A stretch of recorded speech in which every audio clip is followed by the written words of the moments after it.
Some absolutely seismic quotes from Mo Salah after Liverpool's 3-3 draw at Leeds United, speaking in the mix zone, a game that he wasn't even involved in because he was on the bench. Let's speak to our chief correspondent, Kaveh Solhekol, who joins us live now on the phone to react to what was an extraordinary exchange, Kaveh, between Mo Salah and the journalists that were there getting comment from him.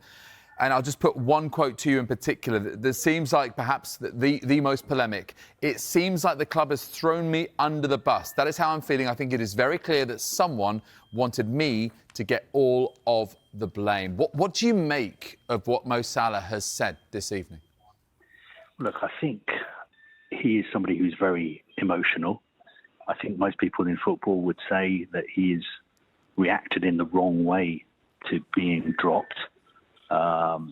Every footballer is dropped during their career. You have to deal with it. You have to carry on giving 100% in training. And you've got to prove that you deserve your place back in the team. To do what Mo Salah has done is something that very few footballers in the modern age would do. And just to give you an idea of how this interview came about, he didn't play in the game against Leeds, the third game in a row that he hasn't been in the starting 11. Now, after games, all players have to walk through an area called the mix zone. Now, if you haven't played in the game, more often than not, journalists won't even bother asking to speak to you because you didn't play in the game. There's no point talking to you. But this is not the first time that Mo Salah has stopped to speak in the mix zone when he has had a message that he wants to get across. I remember last season, for instance, he stopped to talk about the fact that he hadn't been offered a new contract. But what he did today was even more sensational. I mean, just some of the quotes he's come up with, accusing Liverpool of throwing him under the bus, accusing the club of breaking promises to him, saying that he'd called up his parents on Friday to tell them to come to the Brighton game because if he was playing, that would probably be his chance to say goodbye to the Liverpool fans. I mean, I think we've rarely seen somebody give such an emotional interview. I mean, he came out and said, somebody at the club does not want me here. Somebody does not want me at the club. I think the way Liverpool will react to this and handle this will be very interesting because I think perhaps the best course of action would just be to say, look, Mo is very emotional. He's obviously very, very upset at being dropped. But no footballer, no matter how good you are or how great you are in Mo Salah's case, can behave like this when you're contracted to a club. Kaveh, do you think that this is, Mo Salah effectively going as close to pressing the self-destruct button in terms of his career at Liverpool? He's essentially throwing down an ultimatum to the club to say, well, someone doesn't want me here. It's kind of me or them, or, what do you think his motivations are? Do you think he's machinating for a move away from Anfield? Well, I think the reason he's doing this is just because he's upset about being dropped. And he feels that Liverpool have been playing badly.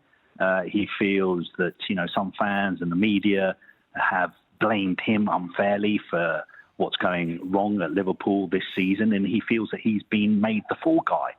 And obviously, he's reached the point where he feels that he wants to come out and tell the world how he's feeling. Now, I have no problem with a player doing that. We're all human beings.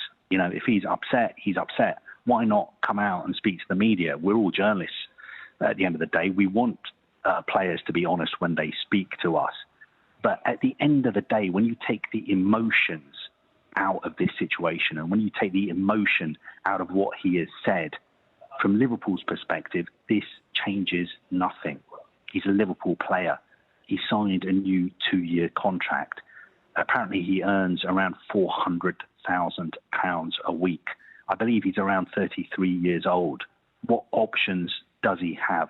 Who is going to come out and sign him? Who can afford to pay him those kind of wages? I understand that he's feeling emotional at the moment. And please, I'm not criticising him for what he's done. He's a human being. He can feel however a human being feels.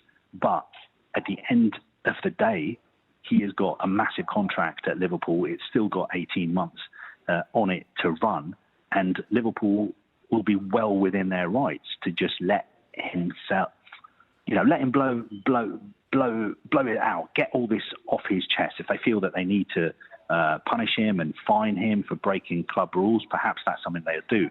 But knowing the way Liverpool operate, that will probably be done behind closed doors. But in reality, this really doesn't change that much, because just coming out and saying you're unhappy that you've been dropped and you don't know what your future holds and the club have thrown you under the bus, it doesn't mean that you're going to get your own way. So I don't see this as Mo Salah agitating for a move. I just see it as a case of he's just feeling very, very upset, very emotional, very angry. And, everyone's got a point at which they snapped. And for him, the point was probably the fact that not only was he not in the starting 11 today against Leeds, but he didn't get to play at all. And obviously the clock is ticking because he knows he's going to the African Cup of Nations soon, and he's absolutely desperate to play for Liverpool as much as possible for the remaining 18 months of his contract. Kaveh, I just want to cover a couple of things in just a couple of minutes before we have to take a break. First of all, he said he has no relationship now with Arne Slot. How really distracting could this be for Arne Slot and for Liverpool? They've already got enough problems.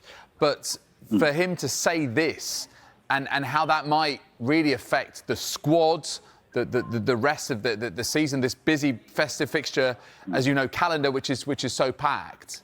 Well, I think, look, he's such an important player for Liverpool. I'm sure that Arne Slot will not like what Salah has done. The executives at the club won't like what he's done. But at the end of the day, I come back to the point. It doesn't change anything. He can say what he wants. He's still contracted to Liverpool Football Club, and this will be dealt with internally. He will play for Liverpool again. He will stay at Liverpool for the rest of the season, unless somebody comes along and offers to sign him, to pay a big transfer fee, to pay his big wages. Who is going to do that? Well, here's a question, Kaveh. Could it be Saudi Pro League? Could it? Because we know that there's been interest before. We know that they are prepared to pay huge fees and potentially huge wages as well. And we know that he's a huge figure in the Arab world too. So does that reopen that conversation? Okay, the problem is that he's come out and said that he's unhappy. He doesn't have a relationship with the club. He doesn't have a relationship with the manager. He's been thrown under the bus. So any club who's interested in signing him will know that they can probably get him on the cheap. They would ask him to take a wage cut. Is he willing to do that? Now, everybody talks about Saudi Arabia. Yes, the Saudi Pro League want him. He is a priority signing. They would absolutely love for him to play in Saudi Arabia. But it is going to be a very, very complicated deal to do. And it's not something that's just going to happen in a matter of days, especially considering that Mo Salah is going to the African Cup of Nations. Yeah. So, yes, I can see him playing in Saudi Arabia at some point, but it's not going to happen in a matter of days. No. OK. Well, listen, Kaveh, appreciate your time for the moment.